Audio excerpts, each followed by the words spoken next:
बहुत संवेदनशीलता और जिम्मेदारी के साथ ये बात कहना चाहती हूँ, किसानों के मन में जो आशंकाएं हैं वो देखिए यही बात है कि कागज पर लिखा कानून जब जमीन पर उतरता है तो उसमें कितनी कॉम्प्लेक्सिटीज आ जाती हैं। उन कॉम्प्लेक्सिटीज से लड़ने के लिए किसान कितने दरवाजों पर जाएगा, इतना उसके पास संसाधन है, यही उनकी चिंता मैं है। जवाब देता। अब आप खुद देखिए ना, मैंने आपको सुप्रीम कोर्ट के हलफनामे की याद दिलाई तो आपने मुझे 3 बारीकियां उसकी समझा दी ना, टेक्निकलिटीज।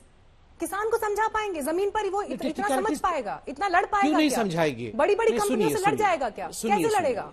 मैं आपको बताता हूं 1991 में जब ये इकोनॉमिक लिबरलाइजेशन हुआ तो इसी प्रकार का डिबेट हुआ कि पूरा विश्व हिंदुस्तान में घुस आएगा और हिंदुस्तान डूब जाएगा। उस समय आपके पास कोई ऑप्शन नहीं था, आपको या तो पद्मिनी गाड़ी खरीदनी थी या तो एम्बेसडर खरीदना था। आप मारुति भी खरीद सकते हैं, आप दूसरी गाड़ी भी खरीद सकते हैं। उस समय आपके पास ऑप्शन नहीं था, आप तो कोनार्क टीवी खरीदे या अपट्रॉन टीवी खरीदे। अब आप सैमसंग भी खरीद सकते हैं, दूसरी टीवी भी खरीद सकते हैं। तो क्या हमारा देश डूब गया? उस समय भी लोग सड़कों पर थे और कह रहे थे कि नहीं देश डूब जाएगा, ये ऑप्शन खुले नहीं होने चाहिए। मगर इकोनॉमिक लिबरलाइजेशन हुआ तो देश आगे बढ़ा। आज फार्मिंग सेक्टर के लिए ये बहुत बड़ा लिबरलाइजेशन का मौका है। वो फार्मर हमेशा दूसरों के चंगुल में क्यों रहेगा? डेडलाइन आ रही है, 1 साल बचा है उस डेडलाइन में। किसानों की आय दोगुनी करने का वादा था ना, जो सड़क पर बैठे हैं वो ये भी याद दिला रहे हैं सरकार को। उस डेडलाइन का सिर्फ 1 साल बचा है और आप देखिए कि एवरेज इनकम कितनी है किसान की, 12,000 रुपए। कैसे होगी दोगुनी?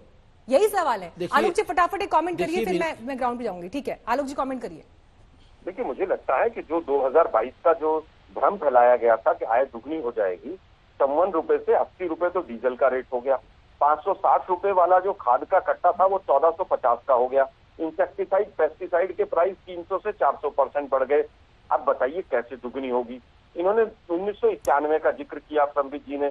आलोक जी, हम पर बात करते हैं, क्या आपके पास कोई ऐसा सुझाव है इस डेडलॉक को तोड़ने के लिए? नहीं ठीक है ना, आप जब शासन में थे सर, देखिए सुनिए मेरी बात सर, हम किसानों के लिए हल की बात कर रहे हैं। जिन राज्यों में आपकी सरकारें हैं ना, वहां भी कोई बहुत बेहतर स्थिति नहीं है। क्या आपके पास ऐसा कोई मॉडल, ऐसा कोई उदाहरण है जो आप सजेस्ट कर सकते हैं आज की तारीख में?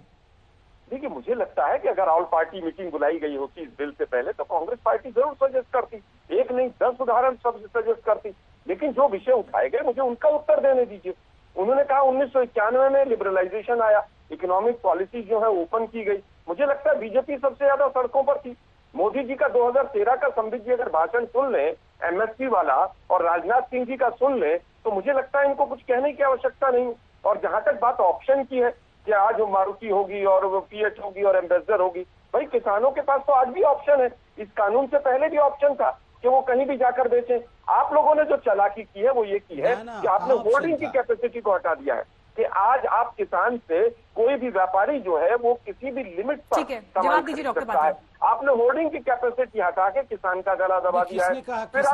ऑप्शन पहले भी था, अगर ऑप्शन पहले भी था और मंडी पे डिपेंडेंसी पहले नहीं थी तो फिर आज ये लोग प्रदर्शन क्यों कर रहे हैं? छोटे किसानों के लिए कोई ऑप्शन नहीं था। लाइसेंसधारी मंडी में जाकर केवल वहीं पर वो अपने अनाज को बेच सकते थे और यह हालत होती थी कि अगर छोटा किसान, गरीब किसान अपने अनाज को घर से उठा करके, फार्म लैंड से उठा करके मंडी तक आता था तो किसी भी कीमत पर उसे बेचना ही पड़ता था औने पौने दाम पे, क्योंकि वापस लेके जाएगा तो ट्रांसपोर्टेशन की चार्ज भी पड़ते थे।